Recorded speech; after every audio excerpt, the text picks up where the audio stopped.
Agora, um projeto de emenda à Constituição do deputado estadual do PSOL, Pedro Ruas, propõe a extinção do Tribunal de Justiça Militar para conter o gasto público aqui no estado.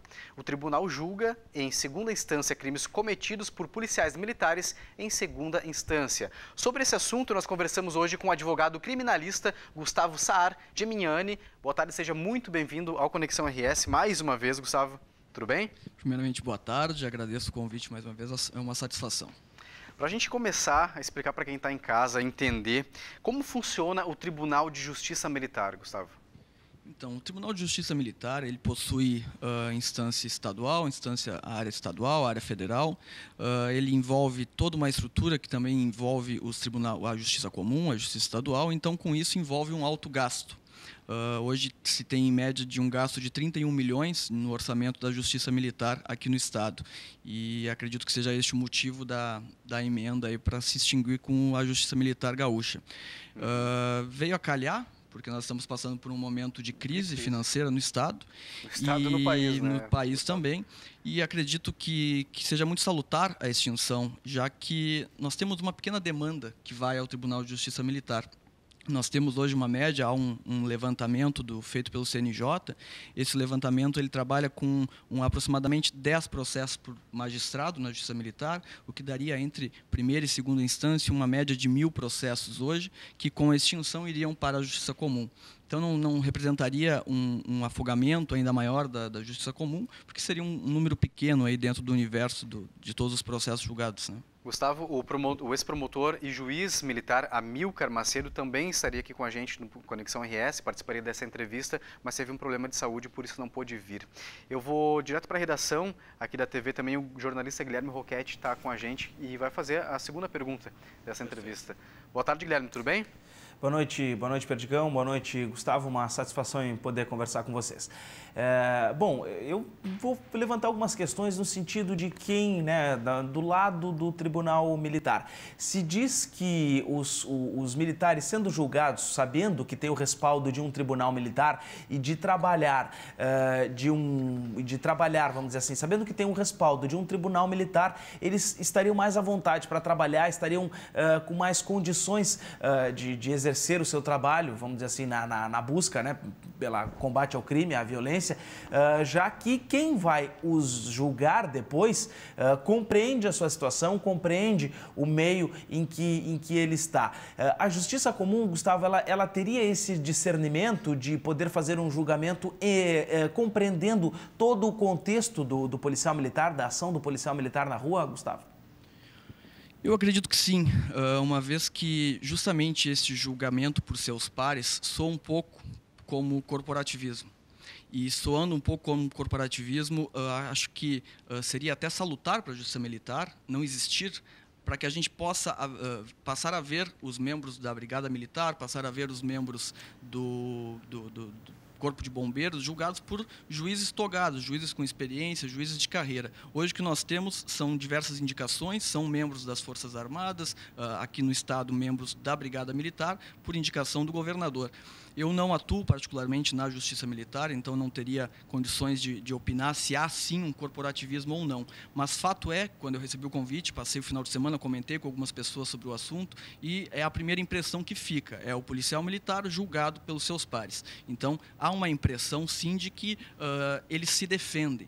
E em relação à questão de estar ou não preparado o juiz comum, com certeza, e eu diria até com mais qualidade no julgamento, uma vez que ele possui toda uma formação jurídica, e não é porque o ato foi cometido dentro da função do policial militar que ele destoe da legislação, né? Então, na verdade, por uma questão de julgamento até de justiça, um julgamento mais qualitativo, eu acredito muito mais na Justiça Comum, fora toda a questão de se acabar com a Justiça Militar e gerar uma retenção de despesa, pelo menos para o Estado, custo, né? Um custo que é realmente muito relevante. Pois é, mas teve um outro episódio ainda no governo da ex-governadora Ieda Crucius, Gustavo e Perdigão, em que houve a nomeação do ex-presidente do Banrisul, do Banco do Estado do Rio Grande do Sul, para ser juiz militar.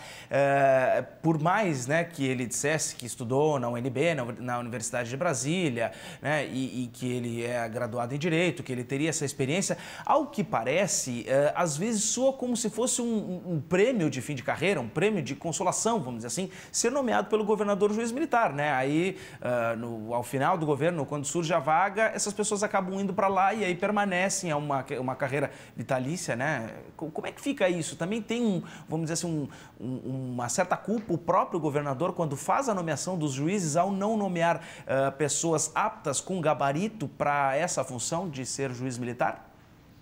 Pois então, é delicado a gente opinar especificamente nessa situação, mas pensem comigo que toda indicação, como ocorre no STF, no STJ, toda indicação acaba deixando dúvidas na sociedade. E a sociedade hoje ela precisa de segurança jurídica. Quando eu tenho uma indicação, toda a sociedade se questiona o porquê desta pessoa estar sendo indicada.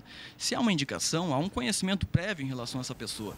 E dentro de uma sociedade que eu poderia chamar doente, que nós vivemos hoje, em que a corrupção se alastra, etc., eu não acredito ser saudável isso para a democracia, inclusive. Qualquer cargo que deriva de mera indicação, eu olho com olhos um pouco... com receosos. Exatamente, um pouco de receio, sim. Agora, Gustavo, quem é julgado no Tribunal Militar e quais crimes são analisados no Tribunal Militar? Até um tempo atrás, até mesmo crimes de homicídio, vamos dizer aqui no Estado, Polícia Militar e Bombeiros, crimes cometidos por essas pessoas contra civis eram julgados pelo Tribunal Militar. Depois de um tempo isso caiu, até porque houve uma impunidade e aí a gente traz de volta a questão do corporativismo. Então hoje crimes de homicídio, crimes contra a vida, ainda que no exercício da função militar, mas cometido contra civis, são julgados pela justiça comum. Mas outros crimes, por exemplo, se um policial militar ele lesiona ou chega a matar um colega, isso vai ser julgado pela justiça militar. Ações cíveis derivadas dessas condutas dentro da função dele. Corrupção, por exemplo, não seria julgado no Tribunal Militar? Não seria julgado no Tribunal Militar, exceto se essa corrupção se der entre militares.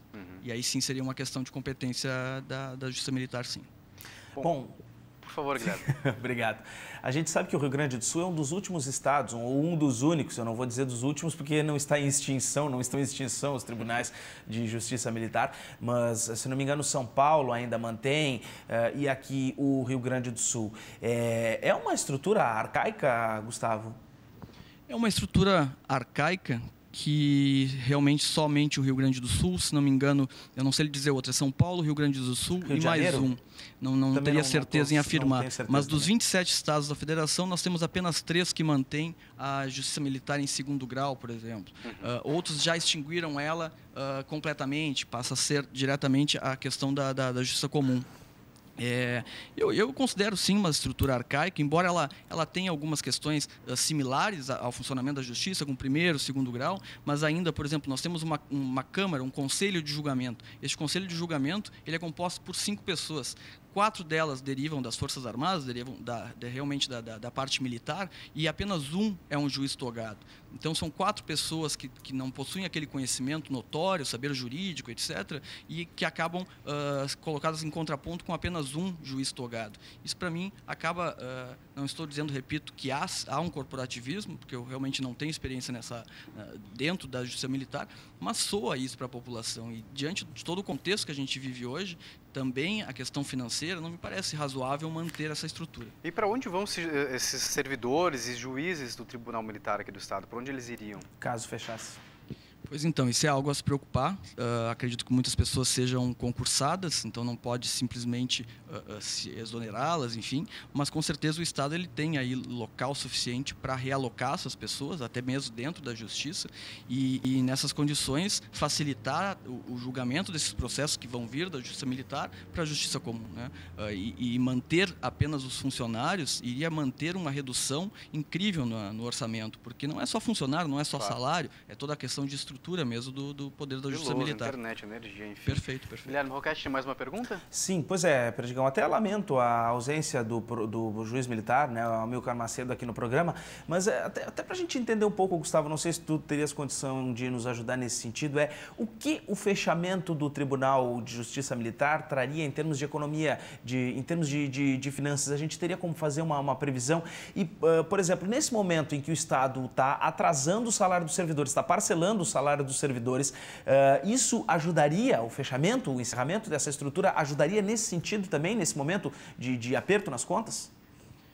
Olha, eu desconheço grandes detalhes em relação a esse ponto do orçamento. O que eu sei é que gira em torno de um orçamento anual de 31 milhões de reais à Justiça Militar gaúcha e, com certeza, uma redução aí de 31 milhões, que seja metade disso em relação à manutenção dos funcionários, enfim, dos concursados que estão na Justiça Militar, mas que a gente faça um orçamento reduzir pela metade, com certeza já vai ser muito salutar para as contas do Estado. Bom, já dá para encher o tanque das viaturas e não ficar só com 3/4, que nem o que a gente está vendo agora, né? Esses recursos poderiam ser realocados para a segurança pública, né, Guilherme? Com certeza. Agora, um civil também pode ser julgado no Tribunal Militar, Gustavo? Se ele cometer, junto com um policial militar, um crime de competência da Justiça Militar, ele pode, por questões de regras processuais, sim, ser julgado junto com o policial militar, junto com o bombeiro aqui pela Justiça Militar. Ele teria que ter um concurso de agentes, um concurso de condutas aí para que ele possa ser, mesmo sendo civil, ser julgado pela Justiça Militar. Outro ponto que é interessante, falando em civil, é por que nós não temos, então, uma justiça para julgar os membros da Polícia Civil, por exemplo? Nós não temos uma justiça específica para crimes contra a economia, nós não temos uma justiça específica para cada uma das searas das situações. Nós temos uma justiça comum que, dentro da sua organização judiciária, estabelece competências especializadas dentro desta ou daquela vara criminal, vara civil, enfim. A justiça comum conseguiria absorver esse fluxo de processos? Sem dúvida nenhuma, porque nós temos hoje um número muito grande de processos, mas dentro daqueles processos que vão vir da Justiça Militar, com certeza é um número muito pequeno. Como eu disse, aquele levantamento feito pelo CNJ diz que em torno de 1.000 processos no Rio Grande do Sul, entre primeira e segunda instância militar. É muito pouco processo que com certeza não representaria praticamente mudança nenhuma dentro do Poder Judiciário comum.